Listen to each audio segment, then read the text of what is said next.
ಎಲ್ಲರಿಗೂ ನಮಸ್ಕಾರ. ಮಕರ ಸಂಕ್ರಾಂತಿ ಹಬ್ಬದ ಹಾರ್ದಿಕ ಶುಭಾಶಯಗಳು. ಸಂಕ್ರಾಂತಿ ಅಂದ್ಕೂಡಲೇ ಮೊದಲು ನೆನಪಾಗೋದು ಆ ಸಿಹಿ ಪೊಂಗಲ್. ಹಬ್ಬದ ಸಂಭ್ರಮವನ್ನು ಇನ್ನಷ್ಟು ಹೆಚ್ಚಿಸಿಕೊಳ್ಳಲು ನಾನು ಇವತ್ತು ಅತಿ ರುಚಿಯಾದ ಮತ್ತು ಸಾಂಪ್ರದಾಯಿಕ ಶೈಲಿಯ ಸಿಹಿ ಪೊಂಗಲ್ ಮಾಡುವ ವಿಧಾನ ನಿಮ್ಮ ಮುಂದೆ ತಂದಿದ್ದೇನೆ. ನೋಡಿ ಎಷ್ಟು ಮೃದುವಾಗಿ ಮತ್ತು ತುಪ್ಪದ ಘಮದೊಂದಿಗೆ ಈ ಪೊಂಗಲ್ ಬಂದಿದೆ ಅಲ್ವಾ.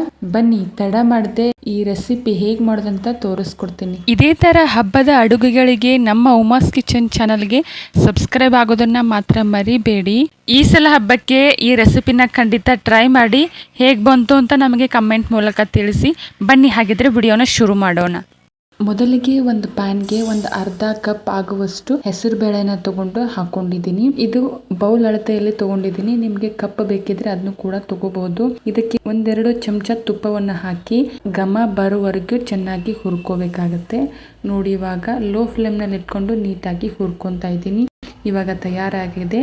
ಇದನ್ನ ಗ್ಯಾಸ್ ಆಫ್ ಮಾಡ್ಕೊಂಡ್ಬಿಟ್ಟು ಒಂದು ಕುಕ್ಕರ್ ನಲ್ಲಿ ಸೇರಿಸ್ಕೊಂತಾ ಇದ್ದೀನಿ. ಇವಾಗ ನಾವು ತಗೊಂಡಿದ್ವಲ್ಲ ಅದೇ ಕಪ್ ಅಳತೆಯಲ್ಲಿ ಇನ್ನೊಂದು ಕಪ್ ಅಕ್ಕಿನ ತಗೊಂಡಿದ್ದೀನಿ. ಅಳತೆಗೆ ಯಾವ ಕಪ್ ತಗೊಂಡಿರ್ತೀವಿ ಅದೇ ಕಪ್ ಅನ್ನ ಯೂಸ್ ಮಾಡಿಕೊಂಡು ಒಂದು ಕಪ್ ಆಗುವಷ್ಟು ಹಾಲು ಹಾಕೊಂಡಿದ್ದೀನಿ. ನಂತರ 2 ಕಪ್ ಆಗುವಷ್ಟು ನೀರ್ ಹಾಕೊಂಡಿದ್ದೀನಿ. ನಿಮ್ಗೆ ಬರೀ ಹಾಲನ್ನ ಹಾಕೊಂಡು ಕೂಡ ಮಾಡ್ಕೋಬಹುದು ಅಥವಾ ನೀರನ್ನು ಕೂಡ ಹಾಕಿ ಮಾಡ್ಕೋಬಹುದು. ನಾನಿಲ್ಲಿ 2 ಮಿಕ್ಸ್ ಮಾಡ್ಕೊಂಡು ಮಾಡಿದ್ದೀನಿ. ಲಾಸ್ಟ್ ಅಲ್ಲಿ ನಾವು 1-2 ಚಮಚ ತುಪ್ಪವನ್ನ ಹಾಕಿ ಮಿಕ್ಸ್ ಮಾಡಿ 2ರಿಂದ 3 ವಿಸಿಲ್ ಕೂಗಿಸ್ಕೊಂಡ್ರೆ ಬೇಳೆ ಮತ್ತು ಅಕ್ಕಿ ಎಲ್ಲ ಚೆನ್ನಾಗಿ ಬೆಂದಿರುತ್ತೆ. ನಂತರ ಒಂದು ಪ್ಯಾನ್ಗೆ ಅಳತೆ ಕಪ್ ಇತ್ತಲ್ಲ ಅದೇ ಕಪ್ ಇಂದ ನಾನು 2 ಕಪ್ ಆಗುವಷ್ಟು ಬೆಲ್ಲವನ್ನು ಹಾಕೊಂಡಿದ್ದೀನಿ. ನಂತರ ಅದೇ ಕಪ್ಪಿಂದ 2 ಕಪ್ ಆಗುವಷ್ಟು ನೀರನ್ನು ಕೂಡ ಸೇರಿಸ್ಕೊಂಡು ಇದನ್ನ ಬೆಲ್ಲವನ್ನು ಕರಗಿಸ್ಕೊಳ್ಳೋಣ.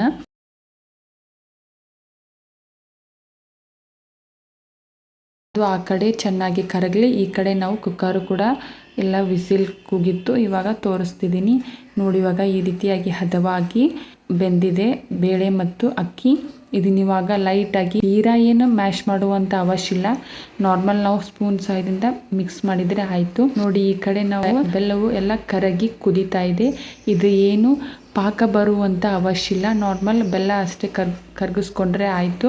ಈಗ ಅಕ್ಕಿ ಮತ್ತು ಬೇಳೆಯ ಮಿಶ್ರಣವನ್ನು ಇದರಲ್ಲಿ ಸೇರಿಸ್ಕೊಂಡು ಸಣ್ಣ ಉರಿಯಲ್ಲಿ ಇದನ್ನ ಚೆನ್ನಾಗಿ ಮಿಕ್ಸ್ ಮಾಡ್ಕೊಳ್ಳೋಣ. ಬೆಲ್ಲದಲ್ಲಿರುವ ಸಿಹಿಯು ಪ್ರತಿಯೊಂದು ಅಕ್ಕಿಯ ಕನಕನಕ್ಕೂ ಸೇರ್ಕೋಬೇಕು. ಅಲ್ಲಿವರೆಗೂ ಮಿಕ್ಸ್ ಮಾಡ್ಕೊಳ್ಳೋಣ. ಈಗ ಒಂದು ಚಿಕ್ಕ ಪಾತ್ರೆಗೆ 2 ಚಮಚದಷ್ಟು ತುಪ್ಪವನ್ನು ಹಾಕಿ ಇದು ಚೆನ್ನಾಗಿ ಕಾದ ನಂತರ 8ರಿಂದ 10 ಗೋಡಂಬಿ ಮತ್ತು ಬಾದಾಮನ್ನ ಕಟ್ ಮಾಡ್ಬಿಟ್ಟು ಇದರಲ್ಲಿ ಹಾಕೊಂಡು ಕೆಂಪಗಾಗುವವರೆಗೂ ಹುರಿದುಕೊಳ್ಳಿ. ಈ ಸಮಯದಲ್ಲಿ ನೀವು ಪಚ್ ಕರ್ಪೂರ ಇದ್ರೂ ಒಂದೇ ಚಿಟಿಕೆ ಆಗುವಷ್ಟು ಕೂಡ ಹಾಕೋಬಹುದು. ಅದು ಸೇಮ್ ದೇವಸ್ಥಾನದಲ್ಲಿ ಸಿಗುವಂತ ಟೇಸ್ಟ್ ಕೊಡುತ್ತೆ. ತುಪ್ಪದ ಒಗ್ಗರಣೆಯನ್ನ ಇದರಲ್ಲಿ ಸೇರಿಸ್ಕೊಂಡು ಚೆನ್ನಾಗಿ ತುಪ್ಪದ ಘಮ ಎಲ್ಲ ಇದರಲ್ಲಿ ಸೇರ್ಕೋಬೇಕು. ಅಲ್ಲಿವರೆಗೂ ಚೆನ್ನಾಗಿ ಮಿಕ್ಸ್ ಮಾಡ್ಕೊಳ್ಳೋಣ. ಘಮವೆನಿಸುವ ಸಿಹಿ ಪೊಂಗಲ್ ಹಬ್ಬಕ್ಕೆ ರೆಡಿ ಆಯ್ತು. ಇದ್ರ ಮೇಲೆ ಸ್ವಲ್ಪ ತುಪ್ಪ ಹಾಕಿ ಸರ್ವ್ ಮಾಡಿದ್ರೆ ಮನೆಯಲ್ಲಿ ಎಲ್ಲರಿಗೂ ಇಷ್ಟವಾಗುತ್ತದೆ. ಇದೇ ತರಹದ ಹಬ್ಬದ ಅಡುಗೆಗಳು ನನ್ನ ಚಾನಲ್ನಲ್ಲಿ ಇನ್ನೂ ಹಲವಾರು ರೀತಿಯಲ್ಲಿ ಇವೆ. ನಿಮಗೆ ಇಷ್ಟವಾದರೆ ಚಾನಲ್ಗೆ ವಿಸಿಟ್ ಕೊಡಿ ಮತ್ತು ವಿಡಿಯೋಗಳನ್ನು ವಾಚ್ ಮಾಡಿ. ನೀವು ಒಂದ್ಸಲ ಟ್ರೈ ಮಾಡಿ ಹೇಗೆ ಬಂತು ಅಂತ ಕಮೆಂಟ್ ಮೂಲಕ ತಿಳಿಸಿ. ವಿಡಿಯೋ ಇಷ್ಟ ಆದರೆ ವಿಡಿಯೋಕ್ಕೊಂದು ಲೈಕ್ ಮಾಡಿ ಮತ್ತು ಚಾನಲ್ಗೆ ಸಬ್ಸ್ಕ್ರೈಬ್ ಆಗೋದನ್ನು ಮಾತ್ರ ಮರಿಬೇಡಿ. Thank you so much for watching. Bye.